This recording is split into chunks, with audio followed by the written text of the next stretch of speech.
Video de la línea del tiempo de la historia de la educación, que presenta la alumna Alondra Martínez Arellanes, de la licenciatura en Pedagogía, tercero D.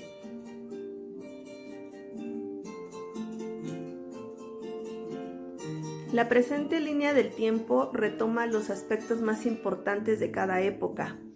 Fueron resumidos de la siguiente manera: la educación prehispánica, que abarca del 2500 a.C. al 1521 después de Cristo. Aspectos importantes de las civilizaciones olmeca, maya y mexica. Posteriormente ponemos el periodo que es la educación en la Nueva España, que abarca del 1522 después de Cristo a 1810 después de Cristo. Sus aspectos más importantes: la evangelización de los indios, la fundación de la primera universidad, cómo los jesuitas buscaban fortalecer el sentido regional de los indígenas, que eran una parte muy alejada a la corona española. En 1601 se promulgan las ordenanzas del arte de leer y escribir. Posteriormente tenemos la educación en el México libre, que abarca de 1821 a 1857 después de Cristo. Aquí sus aspectos importantes es en 1812 la promulgación de la Constitución de Cádiz, la propuesta de educación lancasteriana, promovida en el sentido de que la enseñanza debía ser mutua, leer y escribir a la vez, aumentaba el número de inscritos. Es lo que podemos llamar ahora el aprendizaje colaborativo que se maneja. 1833 se crea la Reforma, creando la Dirección de Instrucción Pública. Aquí tenemos que las calificaciones se empiezan a entregar de manera mensual y los exámenes son escritos. Se tenía el lema de la letra con sangre entra y se funda el Museo Nacional.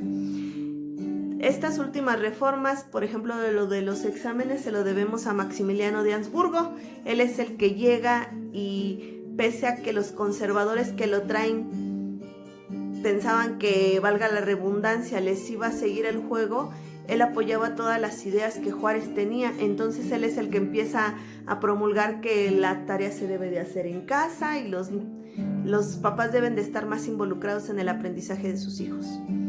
Posteriormente tenemos la educación libre contra la conservadora.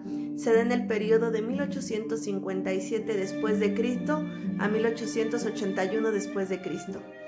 Juárez propone principios libres y positivistas para la libertad, igualdad y justicia, educación pública, gratuita, laica y obligatoria, educación mediante premios o humillaciones y castigos. En 1857 se declaran los derechos del ciudadano para tener libertad de pensamiento. En 1859 son las leyes de reforma. 1867 la Ley Orgánica de la Educación Pública, se funda la Escuela Nacional Preparatoria.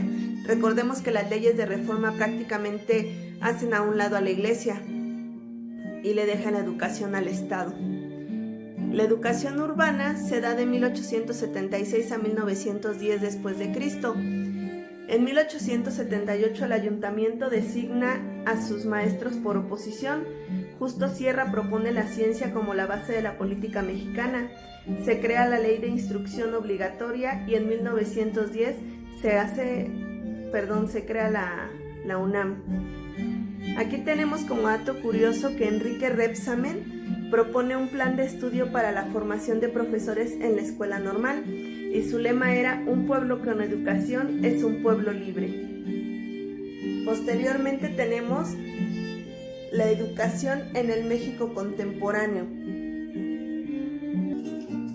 Esta educación se da en el periodo de 1960 al 2000. Previo a todo esto se crea la CONALITEG, que es la encargada de los libros de texto gratuitos. Como debemos de recordar, también fue todo un rollo para que pudieran aprobar los libros de texto, porque pues había unas personas o padres de familia que estaban de acuerdo y otros que no estaban de acuerdo con el contenido de dichos libros. Entonces, en un momento dado se llega a la conclusión de que los maestros podían tenerlos como base y a la vez podían trabajar con otro libro que se adecuara a las necesidades que los padres creían para sus hijos, como en la actualidad. Bueno, regresando a este periodo, tenemos que el programa para la modernización educativa, uso de medios electrónicos, calidad, igualdad, capacitación, desarrollo, involucramiento de diversos actores, descentralización. Aquí tenemos que Torre Bodet crea la Comisión Nacional para las Necesidades Educativas. Se hace el uso del libro de textos gratuitos. En 1978 se crea el Consejo de Contenidos y Métodos Educativos. Víctor Bravo propone una reforma educativa que inició la descentralización del sistema de evaluación de métodos y libros de texto. En estos periodos también tenemos que se crean nuevas instituciones como el CCH, Colegio de Bachilleres, la UNAM, la UAN, el IPN, las vocacionales y el CECITE, porque recordemos que ya estaba la Escuela Nacional Preparatoria y la UNAM. Entonces llega un momento en el que el mismo gobierno las une, las fusiona. Entonces, a su vez, en el periodo del presidente Lázaro Cárdenas, se crean estas instituciones, ya que él apostaba más por la educación técnica. Dando un giro rápido, llegamos a la reforma educativa del presidente Peña Nieto. Aquí él reforma a la Ley General de Educación, la Ley de Institución Nacional para la Evaluación de la Educación. Algunos de sus objetivos eran la exigencia social para fortalecer la educación pública, laica y gratuita, establecer servicio profesional docente. Aquí recordemos que en este periodo el presidente Peña Nieto tenía así como que el ideal de que pues no necesitaba ser a fuerzas maestro para poder desempeñar el papel como tal. Aquí es a donde se aceptaron de todas las carreras para que pudieran ejercer como tal. La nueva escuela, su lema es garantizar a todos los jóvenes el derecho a la educación, que es básicamente lo que estamos viviendo con la cuarta transformación del presidente López Obrador. Nos dice que los estilos de aprendizaje deben de tener inclusión, calidad, equidad, interculturalidad, educación de calidad y excelencia, conservación de enseñanza y valores. Algunos pedagogos mexicanos importantes fueron Gabino Barreda, Justo Sierra, Carlos A. Carrillo, de los más antiguos, digamos. Ya de los más actuales tenemos a Laura Frade Rubio, Felipe Bracho Carpizo y Frida Díaz Barriga.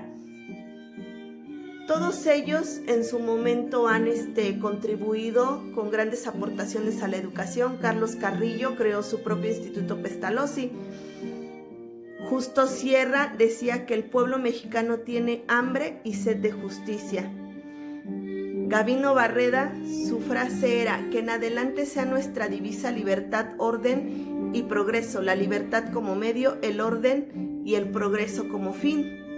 Aquí tenemos algunos de los datos importantes de Laura Frade Rubio. De Felipe Bracho Carpizo, la famosa enciclomedia, que solamente los niños de quinto y sexto de primaria pudieron utilizar. Y era algo así como que la iniciación para los maestros en las TIC y las TAC. Frida Díaz Barriga es una doctora en pedagogía. Ella sobre todo tiene muchas obras literarias muy buenas, por ejemplo, Estrategias docentes para un aprendizaje significativo, Enseñanza situada, Impacto en la evaluación de la educación, etc. Y llegamos al 2020, hecho importante, el famoso COVID-19. Lo que se da es educación a distancia, uso de herramientas tecnológicas, sigue habiendo una desigualdad y la poca preparación y empatía aquí de todos, maestros, alumnos, padres de familia, porque tuvimos que acomodarnos a la nueva situación para poder seguir avanzando en nuestra educación. Bueno, con esto concluyo. Considero que puse los aspectos más importantes en virtud de que, pues como tal, una línea del tiempo siempre la vemos que nada más es el año y el hecho más importante, ¿no? Aquí quisimos ahondar un poco o hacer una remembranza de lo que vimos en la materia. Y bueno, yo estos personajes los puse porque, pues bueno, considero que son el parteaguas en la educación, el antes, el después y el ahora. Agradezco su atención. Gracias.